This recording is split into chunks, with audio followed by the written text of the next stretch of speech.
काय बघता येतं का नाही? जर माणसं पाहून गाडी चालवा. अहो तुम्ही जरा मागे थांबायचं ना, मग गाडी येते अचानक कळत दिसत नाही का तुम्हाला? अहो माग थांबायचं म्हणजे मला काय माहिती होतं काय तुम्ही इथून येताय म्हणून? मॅडम, पोरांना शिकवा, आम्हाला शिकू नका. अहो कळलं का? काय बोलायची पद्धत आहे का ही तुमची? कळलं का? म्हणजे आम्हाला लागलं असतं मग. अहो म्हणजे चूक तुमची, वरून तुम्ही आम्हालाच बोलायचं. मा बाप कोण आहे माहिती का तुम्हाला? हा, कोण आहे? कोण आहे म्हणजे? अहो तुम्ही ज्या गावात शिकताय ना, ज्या गावात शिकवताय ना, त्या गावाचा सरपंच आहे माझा बाप. आणि बोलताना जरा व्यवस्थित बोला, समोर कोण आहे काय आहे. अहो चूक कुणाची? बोलतोय कोण कुणाला? पटतय का तुम्हाला तरी? तेच म्हणलं मागाशी, पोरांना शिकवा लहान लहान, आम्हाला नाही तर बदली होईन इथून. कळलं का? जरा व्यवस्थित राहा. काय चूक आमची नव्हती, गाडी घसरली ती.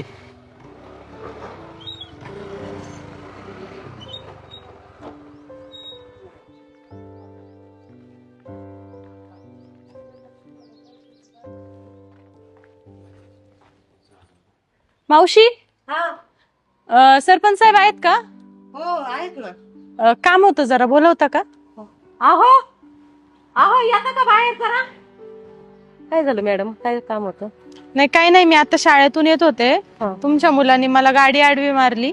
मग माझ्या पायावर गाडी जाता जाता राहिली आणि मी बोलले तर उलट मलाच बोलला तो. अहो लहान आहे, जाऊन द्या. तुम्ही काय मनावर घेता एवढं? तुम्हाला लागलं नाही ना? अहो पण असं नसतं. काय झालं मॅडम?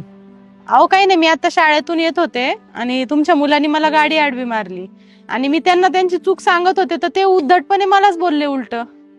मग तेच म्हणलं तुमच्या कानावर घालावं. काय तुम्ही गावचे प्रथम नागरिक आहे, तुमचा मुलगाच जर गावात असं वागत असेल आणि तुमच्या नावाखाली दम सुद्धा दिलाय मला, मी जास्त बोलले तर माझी बदली करेल इथून म्हणून.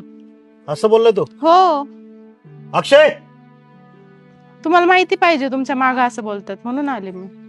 काय माहितीये का मॅडम, पहिली गोष्ट, शिक्षक असो नाही तर कोणी असो, महिलेशी माणसानी मान सन्मानानेच बोललं पाहिजे.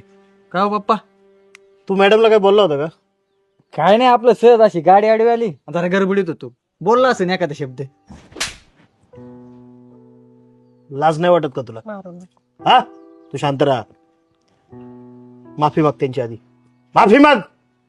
मॅडम चुकलं माझं, मला माफ कर. बाप सरपंच जरी असला ना तरी शिक्षक हा बापापेक्षा मोठा असतो मानाने. कारण की बाप फक्त 5 वर्ष गावात सरपंच असतो, शिक्षक हा 10, 12, 15 पिढ्या गावातल्या घडवत असतो. तेव्हा त्यांच्याशी मान सन्मानाने बोलायला शिक. आणि काय